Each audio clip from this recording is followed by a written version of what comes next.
The question isn't how to live within your limitations. It's bigger than that. It's what kind of life actually fits you now. Your personality, your interests, your talents.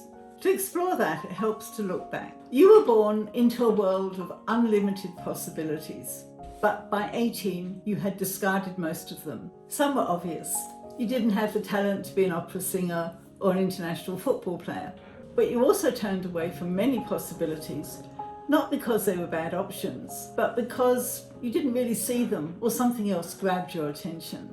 A lot of this came down to happenstance, the role of chance in our lives. Chance meetings, small decisions, a good or bad teacher. Think of the film Sliding Doors. Maybe take a moment to think about your own life. How often did chance play a part? When did you just happen to meet someone who became important to you, a friend or a partner? Maybe at school someone talked about something and you thought, that sounds interesting, and you followed it. The good news is that you can explore that world of possibilities again and discover a new life that works for you now. It's a bit like this. You are on a boat and it's tied up to the wharf, but you set off on a journey because you've got a goal you want to get to. But as you're sailing, there's winds and there's currents and you get blown off course. And as you get blown off course, a new, better goal appears. And so you set sail again to the new goal, but suddenly the same thing happens, you get blown off course.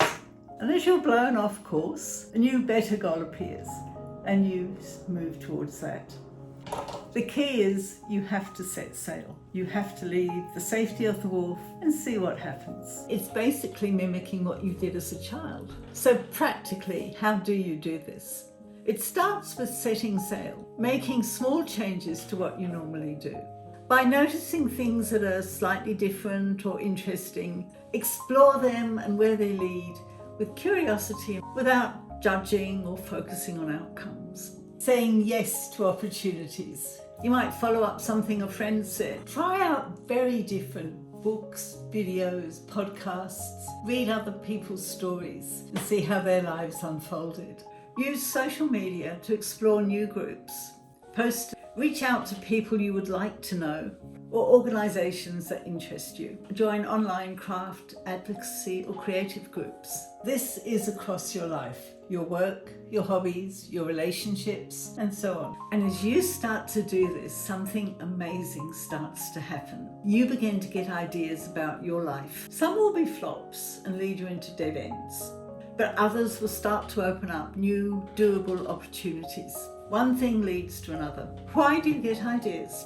It's because your brain is a remarkable problem-solving machine. Once it has a problem such as, how can I change my life? It works on it in the background. It starts noticing things that could help. And the more information and stimulation that you give it, the more and better ideas it generates. It's like fertilizer.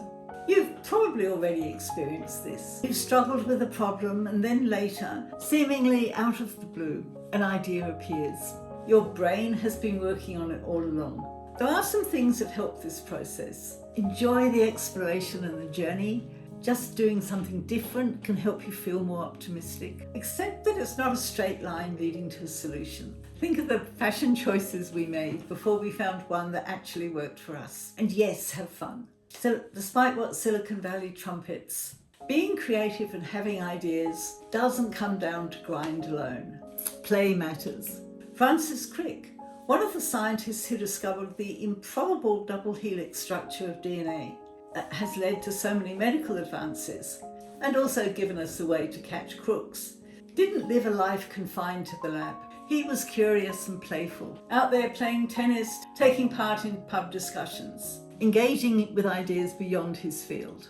There are some no-nos, things that get in the way of new ideas and keep you stuck. Telling yourself, I'll be happy when, limits your opportunity. I must sort this out. Setting a time frame or expecting to do things well the first try puts unnecessary pressure on you and stops creativity. It's all about giving it a go. Telling yourself it's not working, I'm not creative, puts the brakes on. And being creative here doesn't mean being a Michelangelo or Steve Jobs. It's everyday problem solving, like deciding what to cook for dinner. Also, comparing what you're exploring now with what you used to do doesn't really help. It makes you sad and shuts down possible options. Letting go of your old life, your dreams, is hard. It's normal to grieve. When we are grieving, we can still feel curious and explore different options that help us turn towards the future, away from the loss. How I came to post on YouTube illustrates how this approach works. Yes, I had vague childhood ideas of being an actor and a forgotten interest in photography, but it was not an obvious move, particularly at my age. It was just an idea that came as I followed new interests,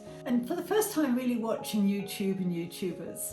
It fits my skills, my experience, and works with the unpredictability of long COVID. And most importantly, I enjoy it. And the process continues. I've made an introduction video for my choir, and I'm now thinking how to use my new video skills for my work in mental health. This is just how it works, following one idea to another. And if posting on YouTube didn't work for me, it was a dead end, then there were lots of other interests I could have followed and explored. Now it's a call to action. It's over to you. Your life won't change by just watching this video. It's about getting in there and starting the journey. Just trying a couple of things and seeing where they lead. So you might like to think about what is the first step you're going to take and do it. If this video has worked for you, please like, subscribe, and most importantly, share it with your friends. It may help. And I would like to know what works. What journey are you on? Please let me know in the comments. The next video continues the idea of thriving with illness.